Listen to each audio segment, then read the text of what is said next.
Yo, what's going on, guys? It's your boy, TheGamingTrouge here. Who needs these games? Final Fantasy X, get out of here. Halo 2, more like Halo no more. And Super Smash Bros. Melee, completely overrated when you talk about the Sega Dreamcast. I love the Sega Dreamcast. Sega is going to be making video game consoles forever. My team lost? How could this be? Who's gonna make my blue blood now? What the heck is this?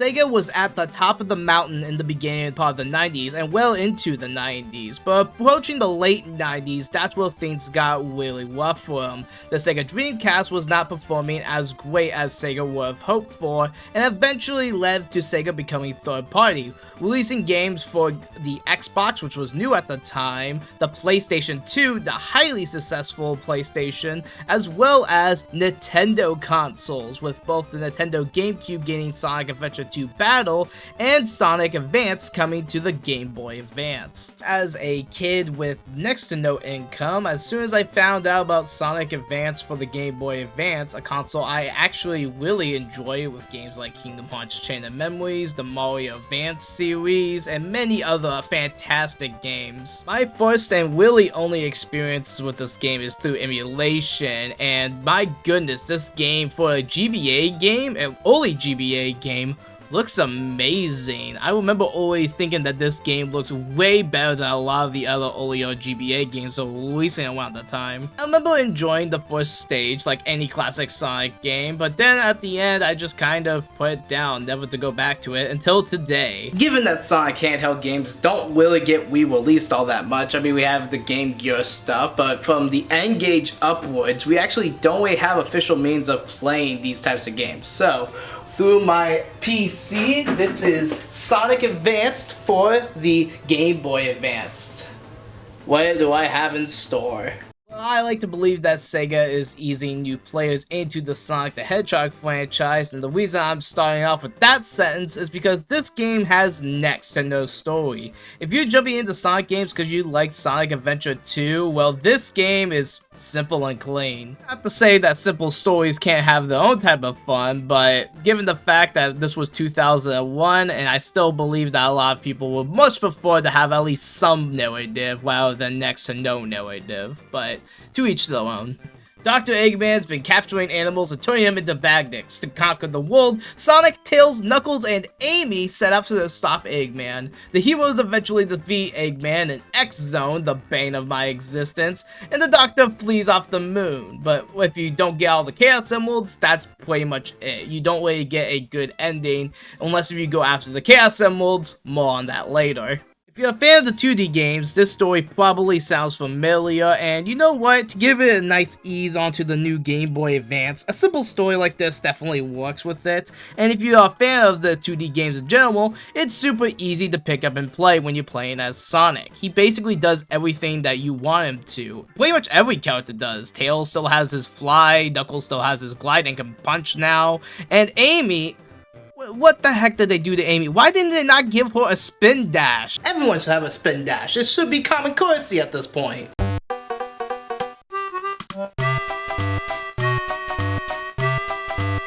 feel like I heard that tune somewhere before, but where exactly? I don't understand. There's no time. Get out of here, find keys, stop him. Before it's too late. For you. Stupid Nintendo ninjas, this was way before the Switch 2.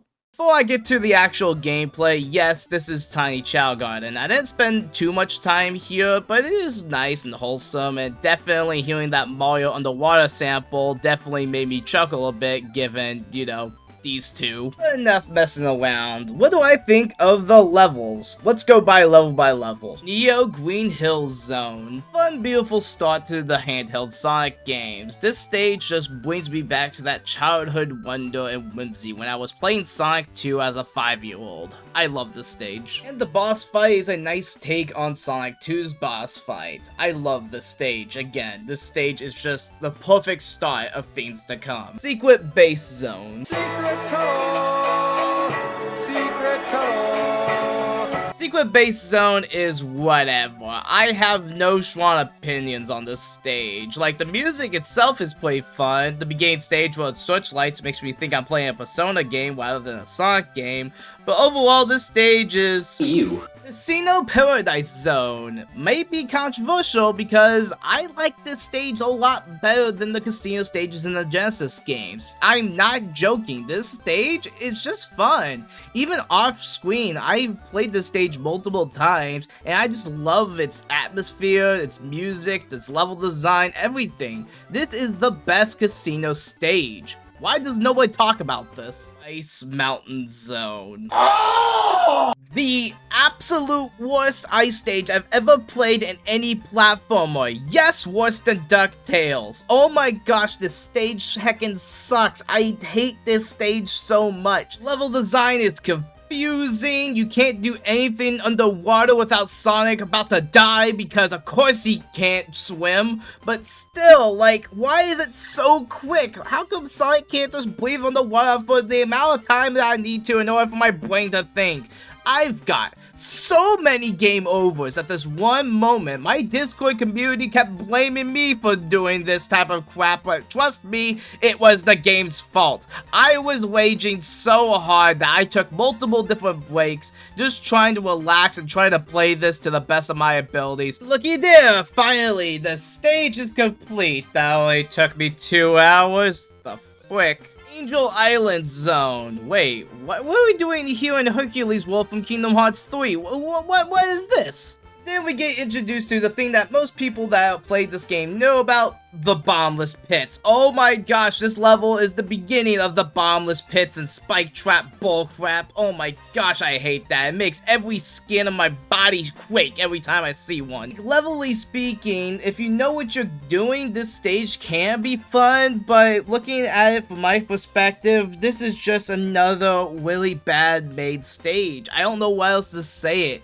The level just started going on and dragging out, and I'm like, what? Where's the end? Where's the ending of any of this stage? It just goes on forever. Despite all that though, I do think the stage is pretty fun, if only because at the end of the stage, we get to fight this, another Echidna. Who is this? Hyper Knuckles? Evil Knuckles? Who is this guy? Well, time to Google it. Oh, it's Mecha Knuckles. Interesting. Oh my gosh, Archie Comics! Run for money! Big Rocket Zone. It's about to get so much worse. Oh my gosh, I despise Rocket Zone so much. This stage is the absolute worst stage of the game. I threw my controller. I raged so hard. I turned Super Saiyan in the bathroom. I did everything I can in order to beat this game. This one stage has one gimmick that just grades on my nerves, and that, ladies and gentlemen,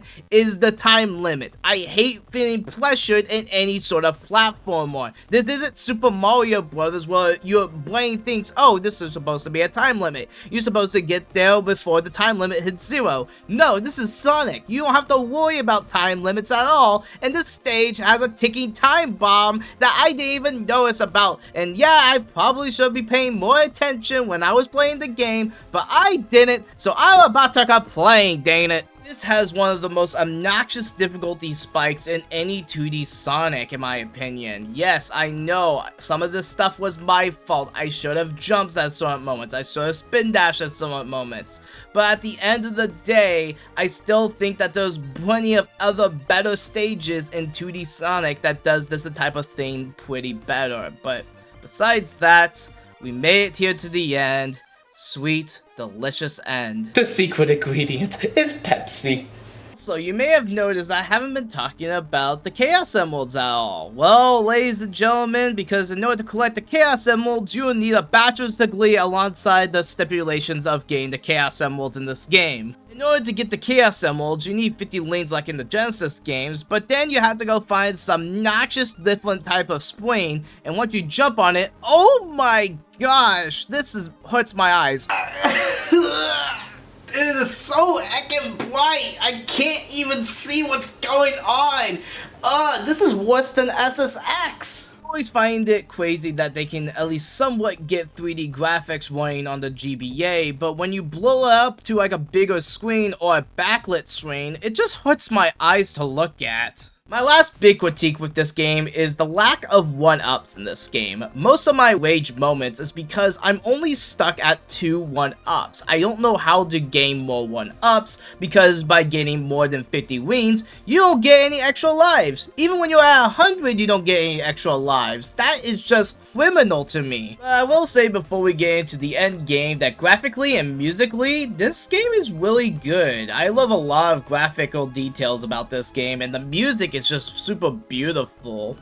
Final zone of the game, ladies and gentlemen, and this one I have a lot of likes and a lot of dislikes. The dislikes basically is all the problems I have in the previous stages combined into one. This stage is super freaking hard. But on the good side, it's awesome to see all of these old Eggman inventions come out for one last hurrah. Everyone basically knows at this point that the GBA was basically the nostalgia machine. I mean, heck, the Mario Advance games were literally just ports of older NES Mario games. But I do love the nostalgia callbacks when it comes down to this game. After many blood, sweat, and tears and the occasional save state to save my sanity, I finally beat Sonic Advance, and this ending is beautiful. And as Sonic is saved by his companion Tails the Fox, the game goes to an end, and I have some thoughts. I think this game is way better than Sonic 1 on the Genesis. Now that may be heresy to some, but when it comes down to 2D Sonic games, for the first entry in a new trilogy, this game almost outdoes the original Sonic the Hedgehog for me. It does so many things right. I love the different playable characters besides Amy, and I love the level design when it's not crushing my spine. Haha, very funny, editor. I think if you're at all interested in this game, give this game a shot. I think it's definitely worth your time and way better than the first ever Sonic the Hedgehog game. So, at the end of the day, when it comes to Sonic handheld games, this is pretty much the first outing. This is what many people consider to be Sonic the Hedgehog 4, and you know what? I can kind of vibe with that statement, although it does feel like Sonic 1 styled gameplay on a handheld, which that's actually really cool that they were able to make an experience so close to the Genesis games on the Game Boy Advance. Now, having said all that, we still have 2 more games to look at in this marathon, so I'll see you guys with Sonic Advanced 2. Sonic Advanced finally under his belt. What would the other 2 games bring? Will they be better or worse when it comes down to Trouge's opinion? Find out next time on The Gaming Trouge. Reaching for trophies, no front.